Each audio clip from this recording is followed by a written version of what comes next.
Hello and welcome to the Midweek Check-in. We are really pleased that you're here. We are about deepening our relationships with Jesus, so it might be wise to expect some turbulence along the way. The amount your thinking has changed since mid-March is huge. We're almost mid-September now, so we're only talking 6 months, but the way we think about everything is totally different. Going to church or not, going shopping, going out to eat, being with friends, planning holidays are just a few things that have changed beyond recognition. Regulations, legislation, and best practice have changed so many times that we've begun to talk about the next normal. This means that any attempt to establish an equilibrium, a place where things are settled and predictable, still seems a far-off dream. Our thinking about everyday issues has changed. Our daily habits are different. If this was a spiritual change, it would be on the scale of a massive Paul on the Damascus Road type conversion. Everything that used to make sense has changed beyond recognition. The old has gone, the new has come. I'm using language to describe a spiritual change that is in reality a physical one. How has this physical change affected our thinking? What will our future church life be like now we've had a chance to reflect? If you're a busy church member, I imagine that the chance to see your service from another perspective has given you pause for thought. Is there another way to do church that might be more effective? Is what I was doing pre-lockdown achieving what I wanted it to? Could I do it better? For many of you, maybe these are seen as dangerous thoughts. That challenging the way we do things is somehow a criticism and must be avoided at all costs. Let me tell you, if you've thought even once during lockdown that our former way of doing things can't be sustained, or it's tiring you out, or what you're getting from it isn't enough, then we need to talk about it. Our way of operating needs to be thought through. Don't forget, this is all about going deeper, and as we do so, you may experience feelings of discomfort and disorientation. This is to be expected, but it doesn't mean that we should avoid it. I'm going to suggest that going deeper is the only way to do life these days.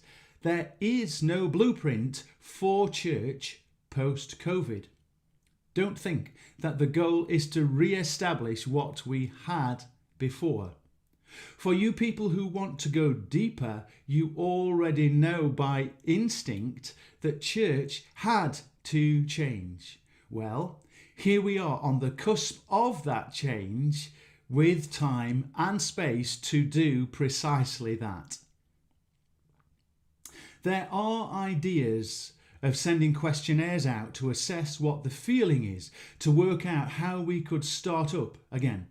Many churches have done this, and it will provide valuable data. None of this is wrong, and church on the organisational level must have a direction. Approaching things on the organisational level works better when we also approach things on the personal level. How's it going with your soul? Is a question we used to ask back in the day. It's almost taboo these days. My journey, the difficulties I experience in my spiritual life is none of your business. It is seen as altogether too much intimacy to open up to another in this way. Either we can't trust each other, or we've fallen out of the habit of having those more meaningful conversations. We talk easily about our health, our holidays, our hobbies, and what we did last week. Our faltering journey with Jesus, for example, does not make the cut. Be honest. We're out of the habit of talking at a deep and meaningful level with each other. There has to be a level of trust to talk about such things. And there has to be a tacit understanding that it's okay to talk with you on a Jesus level. There are people in your life that you know you can have a good chat with, but if you started to go deeper, if you mentioned the J word, the conversation would change. And this is conversation with other Christians, by the way.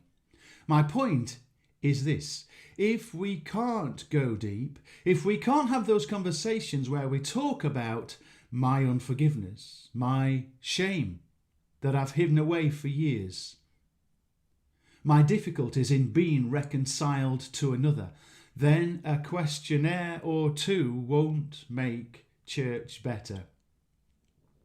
Going deeper isn't an option for those who are that way out. It's the only way to fix church. Going deeper in this way is working out who I need one of those conversations with. Who can you think of that you have a good relationship with, but the level of conversation is superficial? Who is the one who you could push things with? Ask God to show you who that might be. Experiment a little. Then, to make things really interesting, imagine how this process could be widened out. How can we facilitate relationship deepening in our church activities? We are at the beginning of a new church era, one where we could conceive of and inhabit a new reality. The new reality, the next normal in the physical realm, is happening out there constantly. Let's take the opportunity and see if we can keep up with Jesus. He's on the move and inviting us on the journey. You might not spot this jump, but in order to help this intimacy movement, in order to jumpstart this way of going deeper, we're going to look at hidden faults. There are things we do that we know are sinful. Unforgiveness we know is wrong, but we still hang on to it sometimes.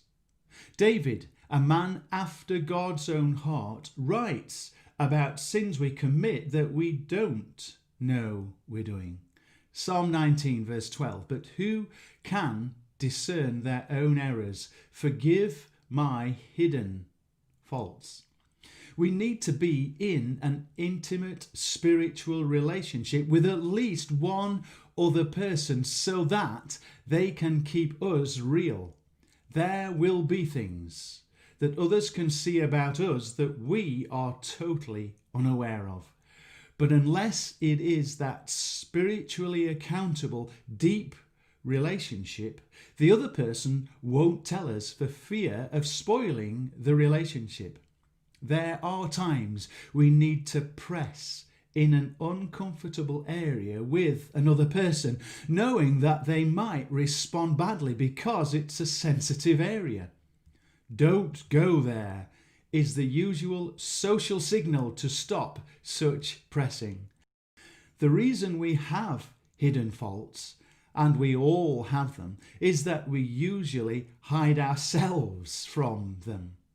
There are things in our lives that are too painful that we don't want to talk about, but the reality is that Jesus died so that those all too painful episodes in our lives can be confronted, can be processed, and can be healed. Here's the thing. We need each other for this process to work. I believe that a group of people in love with Jesus who are brave enough to embark on an ever-deepening relationship with another person who could sign up for mutual accountability is a sound basis for a beautiful Jesus community. A group of people comprised of such individuals who can confront their painful, hidden sins and work out how to surmount their problems. And because it's mutual accountability, it's a two-way thing. Here's Psalm 32 to help our thinking. When I kept silent, my bones wasted away through my groaning all day long. For day and night your hand was heavy on me. My strength was sapped as in the heat of summer. Then I acknowledged my sin to you and did not cover up my iniquity. I said, I will confess my transgressions to the Lord, and you forgave the guilt of my sin. As usual, take the chance to respond by writing your thoughts to this scripture down.